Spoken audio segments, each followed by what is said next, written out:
Assalamualaikum warahmatullahi wabarakatuh. Kali ini kami akan membahas penyakit selulitis. Langsung saja, berikut penjelasannya. Yang pertama, definisi. Selulitis adalah infeksi bakteri akut yang umum terjadi pada kulit, dermis, dan jaringan subkutan yang terkait, yang mempengaruhi sekitar 1 dari 40 orang di seluruh dunia pada setiap tahunnya. Selulitis ditandai dengan adanya rasa nyeri, hangat, bengkak, dan eritema, yaitu kemerahan abnormal pada kulit. Selulitis secara sederhana didefinisikan sebagai infeksi akut pada kulit yang melibatkan dermis dan jaringan dengan eritema yang luas, hangat, dan bengkak. Kedua, etiologi. Penyebab utama selulitis yaitu bakteri Coccus gram-positif seperti Streptococcus spp atau Staphylococcus aureus. Selulitis pada orang dewasa yang imunokompeten biasanya diduga disebabkan oleh Streptococcus grup A atau Streptococcus pyogenes, dengan Staphylococcus aureus sebagai penyebab utama tetapi kurang umum.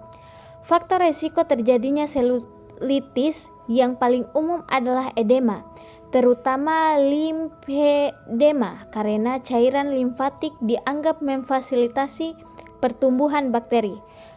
Faktor lainnya seperti usia, obesitas, insufisiensi vena, tinea pedis, trauma, dan dermatitis. Ketiga, manifestasi klinis.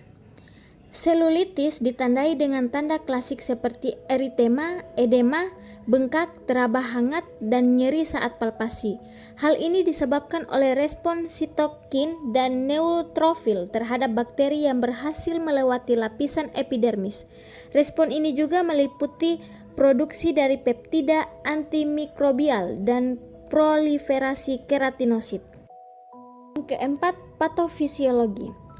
Patofisiologi dari selulitis selalu diawali dengan rusaknya lapisan kulit. Lapisan kulit adalah lapisan protektif bagi tubuh untuk mencegah flora normal atau patogen mikroba lainnya untuk masuk ke dalam jaringan subkutan maupun sistem hematolimfatik.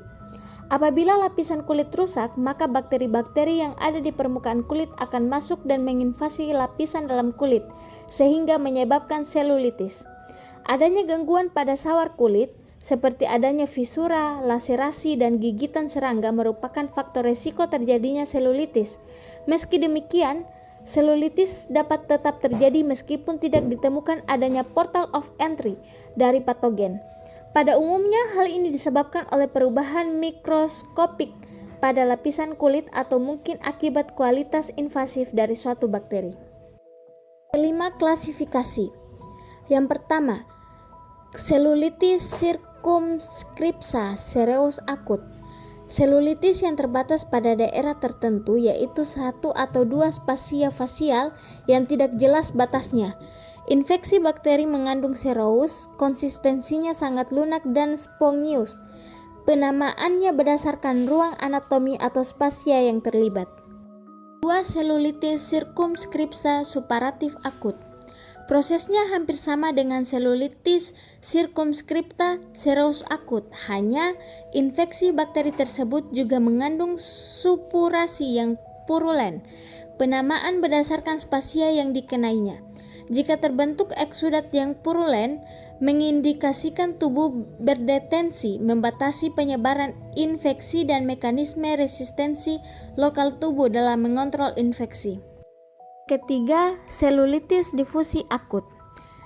Selulitis difusi akut dibagi lagi menjadi beberapa kelas, yaitu yang pertama, Ludwig's angina. Yang kedua, selulitis yang berasal dari inframylohioid.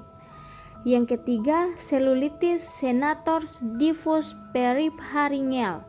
Yang keempat, selulitis facialis diffuse. Yang kelima, vasculitis necrotizing dan gambaran atipikal lainnya. Yang keenam, selulitis kronis. Keempat, selulitis difus. Selulitis difus yang paling sering dijumpai adalah phlegmona atau angina Ludwig's. Angina Ludwig merupakan sesuatu selulitis difus yang mengenai spasia sublingual, submental, dan submandibular bilateral, kadang-kadang sampai mengenai spasia pharyngeal. Selulitis dimulai dari dasar mulut, seringkali bilateral, tetapi bila hanya mengenai satu sisi atau unilateral disebut pseudoplegmon. Yang keenam, masuk komplikasi. Jika tidak segera ditangani, selulitis dapat menyebabkan komplikasi kesehatan. Ada beberapa, yang pertama infeksi aliran darah, yang kedua sepsis, yang ketiga infeksi tulang, yang keempat limfadenitis, yang kelima gangrene. Selanjutnya pembahasan ketujuh, penata laksanaan. Penata laksanaan selulitis meliputi istirahat, tungkai bawah dan kaki yang diserang ditinggalkan atau elevasi sedikit lebih tinggi daripada letak jantung.